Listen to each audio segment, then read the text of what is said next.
Il y a un petit clin d'œil quand même dans le choix de le faire à Mont-Saint-Aignan. Moi, j'ai ma rentrée des classes, je l'ai faite le 19 août avec un certain nombre d'entre vous,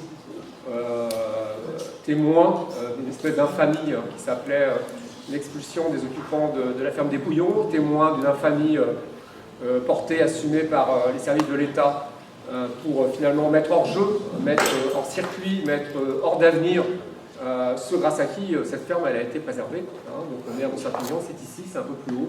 Ça s'est passé. Hervé Morin, il nous a annoncé la semaine dernière un accord avec Chasse, Pêche, Nature et Tradition. Donc il va y avoir des candidats de Chasse, Pêche, Nature et Tradition, donc des élus probablement s'ils gagnent, dans chacun des départements de la Normandie.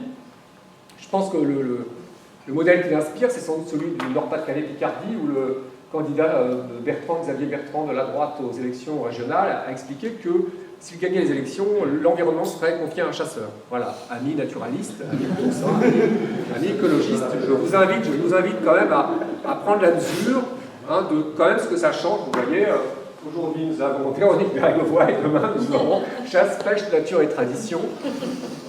Bon, voilà, je ne sais pas s'il y en a encore, s'il y a des gens qui vous disent tout ça n'a pas d'importance, ça ne change rien, je vous invite quand même à essayer de dessiller un petit peu les yeux des gens et leur montrer ce qui risque de se produire. Je vous explique que c'est quand même le comble du comble, c'est que l'agriculture a été confiée à des vers, ce qui est quand même très grave, c'est une maladie très grave.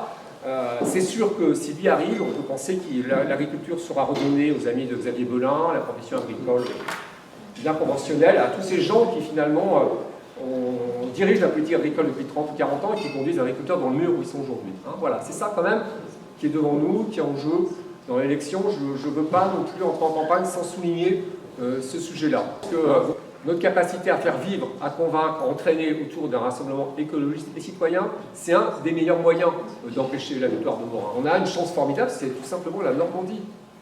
Tout simplement la Normandie. Moi, j'en suis absolument convaincu. Cette nouvelle région, d'abord, c'est l'occasion, peut-être plus que d'habitude, de discuter avec les citoyens de justement de là où on vit, de notre territoire, de notre région, de comment elle va s'organiser. On va essayer de parler du développement durable de notre région, tout bêtement, parce que la loi, elle donne aux régions des compétences très renforcées en économie, en emploi, en formation professionnelle, en recherche, en aménagement durable des territoires, en mobilité. Tout ça, c'est nos sujets. C'est les sujets des écologistes. Depuis 2 ans et demi, en ce qui nous concerne en Basse-Normandie, on a fait, donc en 28 mois, on a fait à peu près 90 réunions de travail avec toutes les organisations agricoles. Alors on a fait des grands-messes où tout le monde était présent, puis après on a travaillé par thématique, et on s'est rendu compte qu'on avait orienté vraiment dans ce qu'on appelle un plan de développement rural, un vrai projet pour les 5 ans à venir. Et je pense qu'effectivement, si on n'a pas demain la capacité à porter pour les 5 ans à venir ce projet-là, je vais dire franchement que va-t-il rester comme territoire rural demain, c'est-à-dire dans 5 ans en Normandie, et de quelle manière l'agriculture va se comporter quand on sait qu'il y a une aspiration de la société aujourd'hui à redonner un sens à la relation d'échange, de consommation avec des produits identifiés, sécurisés, élaborés, des circuits courts, de l'économie relocalisée dans les territoires. On est en passe de gagner tout ça.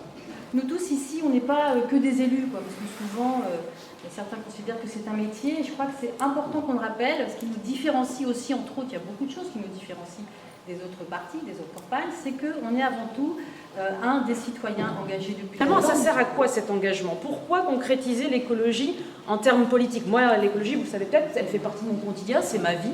Je suis les mains dedans, c'est le cas de le dire, tous les jours. L'écologie en politique, c'est essentiel, parce qu'on parle différemment. On a des idées qui ne sont pas les mêmes que celles des autres, clairement. Fort heureusement, je n'ai pas les mêmes idées que Morin. Et en plus, c'est utile parce qu'au quotidien, on bosse, on travaille, les dossiers, c'est bien connu. On obtient des résultats. Et comme l'a dit Véronique, on est des gens, je vais dire comme tout le monde, puisque de fait, on est élu, on a une certaine posture vis-à-vis des gens de l'extérieur, mais on a cette responsabilité d'être au quotidien en lien avec les gens qui nous ont élus, au sens des réalités, auprès des réalités. Parce que dans notre ADN, à nous, les écologistes, si on ne travaille pas avec les autres, pour les rencontrer, pour les écouter, pour peut-être apprendre, bien évidemment, pour les associer, pour peut-être qu'ils s'engagent, pour nourrir le projet, pour l'écrire ce projet, pour le porter ce projet, eh bien on n'est pas écologiste. Très clairement, ce qui m'anime tous les jours, c'est de faire avec les gens, c'est de construire avec eux, c'est d'écrire avec eux, c'est d'écrire à plusieurs mains. Et c'est de faire que quand on est au bout et qu'on met le point final, on est fier d'avoir écrit ça parce que quelque part, ce qu'on a écrit, c'est possible.